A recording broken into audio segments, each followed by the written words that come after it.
नमस्कार साथियों, मैं आर्या झा स्वागत करती हूं आपका यूथ वॉइस में। आज हमारे साथ जुड़ चुके हैं मनदीप कुमार, जिन्होंने लॉकडाउन के वक्त एक ऐसा स्टार्टअप स्टार्ट किया जिससे उनके साथियों के लिए आसान हो गया जेएनयू के प्रवेश परीक्षा को पास करना। आइए आज हम जानेंगे मनदीप जी से कि कैसे उन्होंने एग्ज़ामवट, जो कि उनका यूट्यूब चैनल है, स्टार्ट किया। स्वागत है आपका। Thank you so much youth voice में मुझे बुलाने के लिए और यहाँ पे अपनी बात रखने का मौका दिया। जी, तो आपके दिमाग में यह विचार कब, कैसे और क्यों आया? हाँ, लॉकडाउन के दौरान मोस्टली जो भी स्टूडेंट्स हैं जो एग्ज़ाम्स की प्रिपरेशंस कर रहे थे, उन स्टूडेंट्स को ना तो कहीं बुक्स मिल पा रही थी क्योंकि सब क्लोज था। सेकंड थिंग, उनको रिसोर्सेज भी अवेलेबल नहीं थे। तो मेरे मन में एक आइडिया आया, क्योंकि मुझे पढ़ाना पसंद था।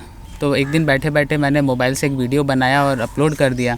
उसके बाद स्टूडेंट्स के वहाँ पे व्यूज़ आने स्टार्ट हुए, उनके कमेंट्स आने स्टार्ट हुए कि आप क्यों ना इसको एक प्रोफेशनली पढ़ाना आप स्टार्ट कर दें, और हमारे जैसे जो जेएनयू की प्रिपरेशंस कर रहे हैं, जिनके पास बुक्स नहीं है, नोट्स नहीं है, उनका कहीं ना कहीं हेल्प हो पाएगा।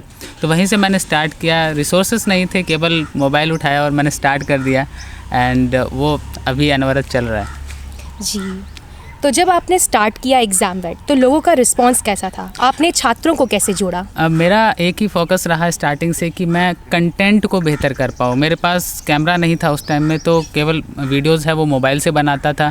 क्वालिटी उतना बेहतर नहीं होता था, लेकिन कंटेंट इतना बेहतर होता था कि स्टूडेंट्स उसकी तरफ अट्रैक्ट होते थे, और वही एक सबसे बड़ा फैक्टर रहा। और स्टार्टिंग फेज़ था तो कहीं ना कहीं प्रॉब्लम्स भी बहुत ज़्यादा आई।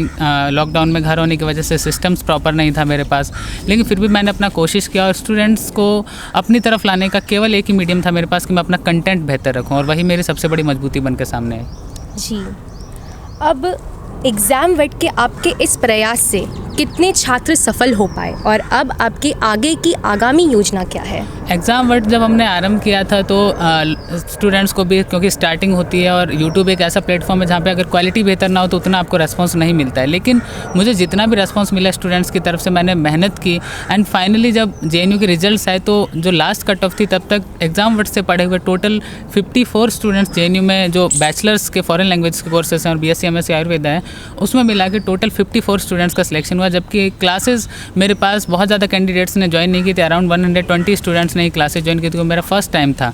तो इस वजह से जो हमारा रिजल्ट्स रहे वो कहीं ना कहीं अनएक्सपेक्टेड थे, कि इतना सोचते नहीं थे कि 54 स्टूडेंट्स जेएनयू जाएंगे एक बीए के अंदर, और जब हमारे पास इंस्ट्रूमेंट नहीं थे, कुछ नहीं था, लेकिन एक मेहनत थी, कंटेंट हमारा बेहतर था, यही एक सबसे बड़ा सक्सेस का राज रहा। आज आप के इस प्रयास से इतनी बड़ी सक्सेस आपके हाथ लग चुकी है, आपकी टीम के हाथ लग चुकी है, कैसा लगता है आपको? नहीं, आज के टाइम में काफ़ी बेहतर लगता है, बिकॉज आज स्टूडेंट्स को एक कहूँ कि आशा की किरण मिल चुकी है। जो स्टूडेंट दिल्ली नहीं आ सकते हैं और बाहर किराए पे रह के पढ़ाई नहीं कर पाते, प्रिपरेशंस नहीं कर पाते हैं। पहले स्टूडेंट दिल्ली आते थे कोचिंग्स लेने के लिए, और एक उन्हें बहुत बड़ा पैसा खर्च करना पड़ता था। आज उनको हम लाइव क्लासेस प्रोवाइड करवाते हैं, उनको प्रॉपर कंटेंट प्रोवाइड करवाते हैं, और कहीं ना कहीं उनको एक मोटिवेशनल सपोर्ट भी हमारी तरफ से रहता है। तो एक छोटे से गांव से आने वाला बच्चा भी आज गांव में रह के, क्योंकि स्मार्टफोन आज मोस्टली सबके पास है, तो स्मार्टफोन का अगर मैं कहूँ तो सही अर्थों में जो यूज़ करना है वो लॉकडाउन ने स्टूडेंट्स को सिखाया, हमें सिखाया, और उसका यूज़ हो रहा है आज के टाइम।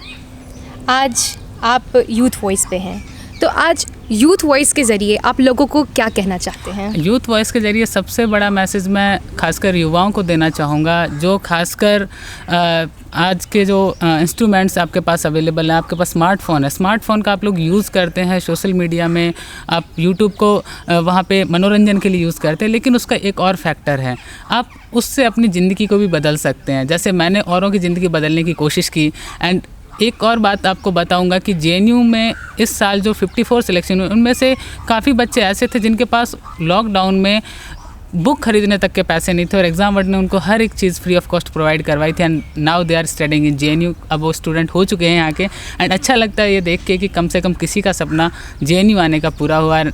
आने वाले टाइम में हम लोग कोशिश करेंगे कि ऐसे स्टूडेंट जो बहुत ज़्यादा पिछड़े हुए हैं, जो अफोर्ड नहीं कर सकते हैं, फ़ी बिल्कुल भी अफोर्ड नहीं कर सकते, उनको हम कंटिन्यू सपोर्ट करते रहेंगे।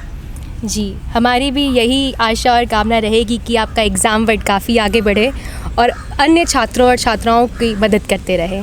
धन्यवाद हमारे साथ जुड़ने के लिए। हम आपसे जल्द मिलेंगे अब अगले हफ्ते एक नई कहानी, एक नई इंटरव्यू के साथ। धन्यवाद।